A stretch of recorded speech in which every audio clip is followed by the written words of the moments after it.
Vamos a presentar al querido exsecretario, subsecretario de Derechos Humanos de la Nación, con la gestión de Eduardo Luis Duhalde, actual titular de la carrera de Justicia y Derechos Humanos de la Universidad Nacional de Lanús, el querido Luis Hipólito Alén. Bienvenido, compañero. Lo conozco.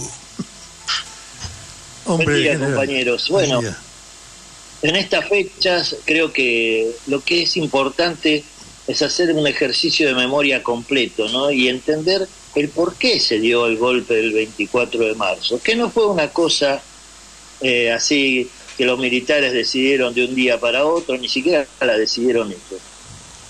El propio nombre que se dieron en esa dictadura genocida indica cuál era el propósito. Ellos se llamaron Proceso de Reorganización Nacional. ¿Qué era lo que buscaban?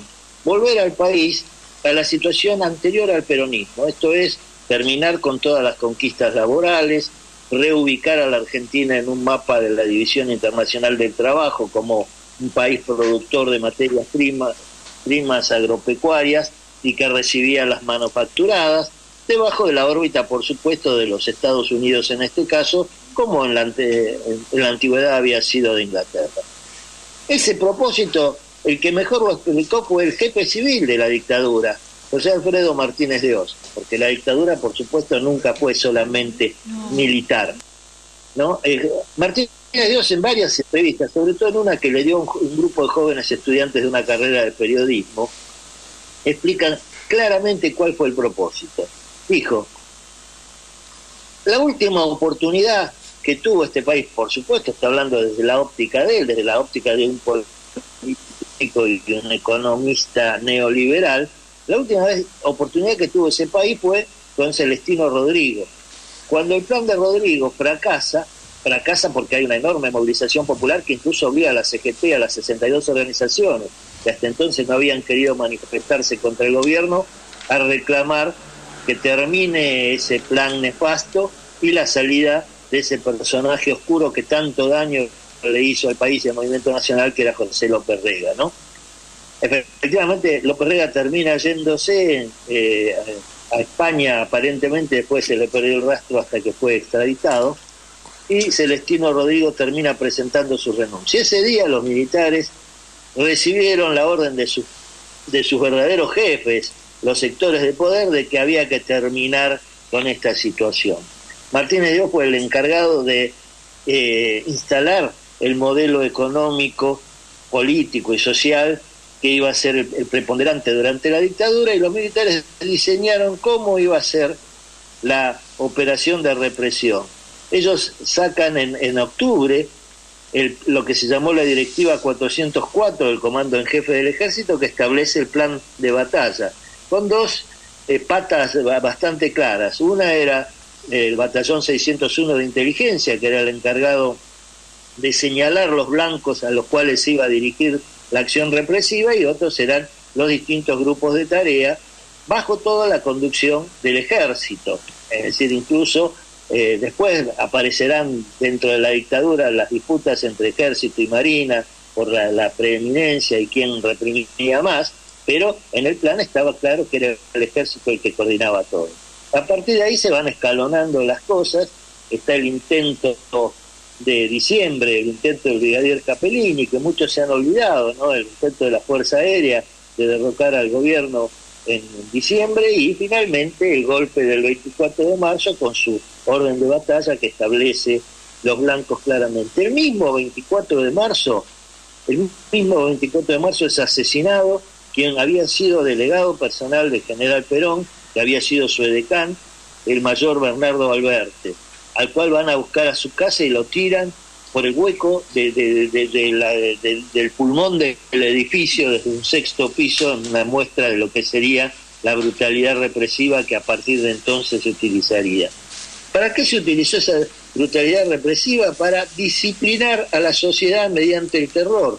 Por eso se establece ese mecanismo de un Estado que crea su propia legalidad, entre comillas, ¿no? Porque se reforman a partir del primer día del golpe la legislación, se instala la pena de muerte en la legislación penal, se instala la censura, etcétera, etcétera, pero junto a eso hay un Estado clandestino que opera con esa técnica que Eduardo Luis Duhalde señalaba como del ocultar mostrando. Es decir, los centros clandestinos de detención y exterminio no estaban ocultos en el medio del desierto o en un lugar donde nadie los viera. La ESMA estaba a 10 cuadras de donde se celebró el Mundial del 78, por ejemplo, ¿no? Es decir, la gente no podía ignorar lo que era, y ese era el efecto disciplinador.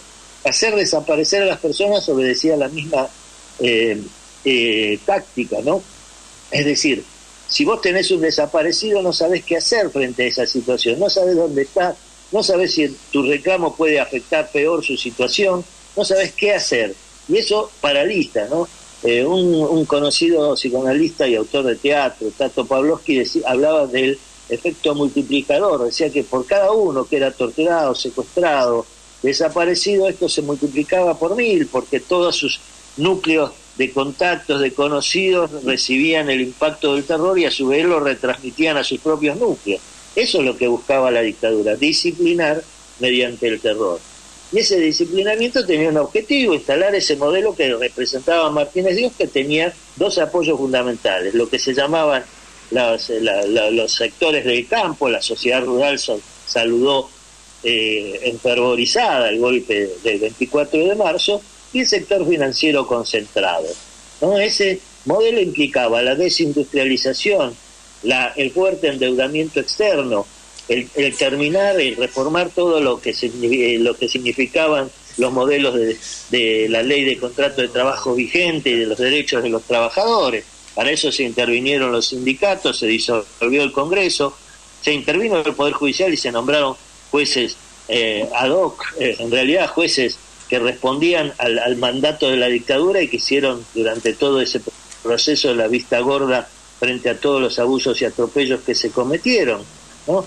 Era todo un plan que tiene un objetivo claro, terminar con el peronismo, no hay otro motivo que se pueda decir, y por eso la brutalidad del terror, y eso es lo que hay que pensar, porque entonces vamos a entender que hoy, con otros métodos, pero con las mismas finalidades, los mismos sectores que prohijaron ese golpe y que lo condujeron desde su pata civil, son los que buscan volver al gobierno, que lo hicieron entre 2015 y 2019. Fíjense quiénes son los apoyos de la derecha en este país, quiénes apoyan los proyectos de Juntos por el Cambio en sus versiones más extremas, de Milei, Esper, ese tipo de gente. Los mismos sectores, lo que se llaman las entidades del campo, que en realidad no son del campo, son el capitalismo agrícola ganadera, y el sector financiero concentrado, que siempre ha buscado la ganancia como única finalidad. Entonces hay que entender eso, y hay que entender que hay que reivindicar todo el proceso anterior, que es falso que se haya dado, como decía el gobierno de Alfonsín en su instalación de la teoría de los dos demonios, un juego de violencias cruzadas del cual la sociedad estaba ajena. No fue así, ¿eh? La violencia vino de un solo lado, porque en todo caso lo que había existido anteriormente, si hubiera tenido que ser reprimido, debería haber sido reprimido legalmente, con los jueces, con los tribunales de la Constitución, etcétera, y nada de eso ocurrió. Por el contrario, se recurrió a ese sistema que instaló más de 800 centros clandestinos de detención y que terminó con el asesinato o la desaparición de 30.000 o más de 30.000 compañeros, y con el exilio de miles y miles de personas, con la secuela de más de 800 empresas que fueron desaparecidas o apropiadas durante la dictadura, con todo lo que conocemos y las listas de víctimas, entre las cuales una gran mayoría también fue la de los trabajadores de prensa, ¿no? Con figuras desde las más renombradas, como fueran Rodolfo Walsh o Haroldo Conti, Raimondo Gleiser, figuras que tenían un prestigio propio, hasta los que representaban otro tipo de actividad, a veces en medios locales, como el caso de Tilo Benner en Escobar, ¿no? Periodistas que trabajaban contando la verdad de lo que ocurría y que por lo tanto debían ser eliminados. Luis, esto es lo que te quería hacer una apreciación, una opinión. Yo el viernes veía a la gente y lo mío era una mezcla de de alegría y de tristeza. Por momentos pensaba que en realidad, como un poco lo decís vos, la dictadura finalmente aún perdió, pero no perdió. Perdió, pero logró sus objetivos. Por ejemplo, no se abatió la ley de entidades financieras, los grandes medios son cada vez más poderosos, la concentración empresaria es cada vez más concentrada, el sector agropecuario sigue más fuerte que nunca, los jueces están sometidos, en fin, solo se han salvado, y hasta ahí, por ahí nomás, la jubilación pública, digamos, los gremios que querrían explotar, que Macri pide explotarlos lo más pronto posible. Se ha disciplinado a la sociedad sin terror, me parece. Bueno, es la tristeza que produce esta situación actual, ¿no?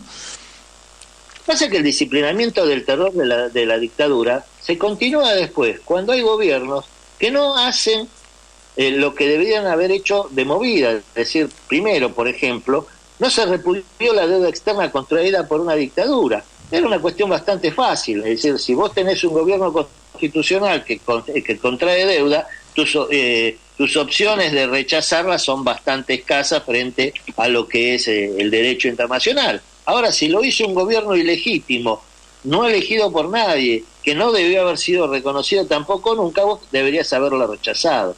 Deberías haber reformado el Poder Judicial a fondo y no ascender a quienes habían sido funcionarios de la dictadura y limpiar solamente por arriba las cosas.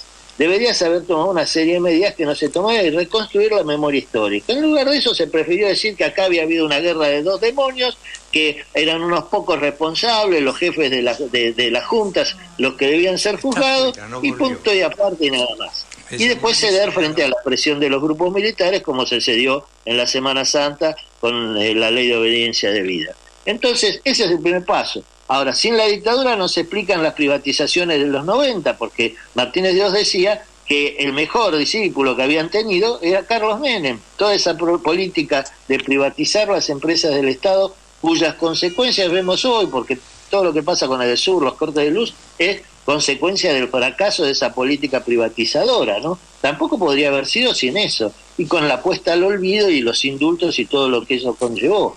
En realidad, si vos analizás todo lo que ocurrió desde el 83 hasta ahora, vas a encontrar que solamente en los 12 años del gobierno kirchnerista hubo intentos, en algunos casos bastante profundos, de retomar una senda de creer en una política soberana, ¿no? Y de terminar con las presiones de esos grupos concentrados, pero no se alcanzó a hacer todas las reformas necesarias.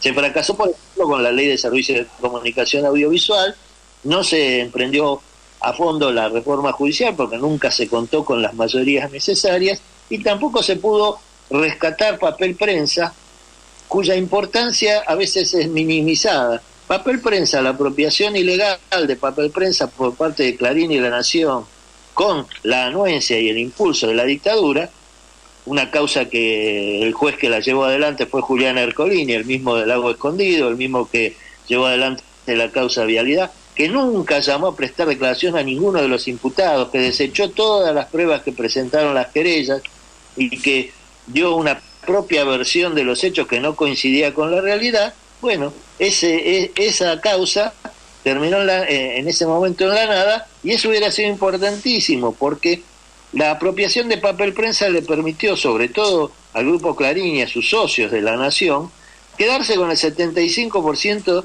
de los medios gráficos de todo el país, y a partir de allí desarrollar toda su política. Es cierto que ellos dicen, nosotros no tenemos precios diferenciados para Clarín, La Nación y los otros medios, pero lo que pasa es que lo que se cobran a ellos mismos les vuelve a ellos mismos, no es un gasto, y en cambio los demás medios fueron ahogados por eso, y fíjense cómo La Voz del Interior en Córdoba, Los Andes en Mendoza, terminaron en manos del Grupo Clarín, por señalar simplemente unos pocos medios, que son muchísimos más. ¿Y todo eso para qué? Para instalar en la opinión pública una determinada creencia, ¿no?, de que las cosas se tienen que hacer así, de que lo estatal es malo, de que hay que apostar por lo privado, de que hay que terminar con la educación pública, con la salud pública, porque son gastos y no beneficios, y todo lo que conocemos, ¿no? Todo eso es el resultado de esa dictadura y el resultado también de la inacción de muchos de los gobiernos posteriores. Por eso yo, cuando hablan de 40 años de democracia, generalmente digo, si hay 40 años de estabilidad institucional y de algunos mecanismos de la democracia, como es la elección de gobiernos por el voto popular, pero democracia profunda, democracia plena, no podemos decir eso, ni siquiera podemos. Muchos se olvidan que el gobierno de Alfonsín no terminó su mandato, tampoco lo hizo el gobierno de la Alianza. Es decir, la estabilidad institucional sí se mantuvieron ciertos mecanismos, pero tampoco fue plena. Entonces hay que pensar en lo que es el concepto de la democracia profunda, que fue la lucha de los 30.000 compañeros detenidos desaparecidos, porque si uno dice, no, nunca más, nada más, se queda un poco sin sustancia esa consigna. Lo que hay que hacer es recuperar los valores que llevaron a esos compañeros a luchar y contra los cuales se desató la furia genocida de la dictadura. Así es. Muchísimas gracias por tu testimonio, Luis, y además por tu lucha previa, porque vos has luchado desde la Subsecretaría de Derechos Humanos junto a Duhalde con enorme interés, enjundia, cercanía y tesón. Así que te agradecemos esta columna, pero también toda tu lucha. No, gracias a usted. Tucuta Gordillo y Antonio Tarragorros, este tema de la Argentina secreta de el querido Roberto Vaca y Otelo Borroni, ese ciclo extraordinario de televisión pública que hizo tanto bien a la Argentina. La mañana del domingo con Martín García. Cuando nosotros decimos que para un peronista no debe haber nada mejor que otro peronista, estamos levantando la bandera de la solidaridad dentro de nuestra fuerza.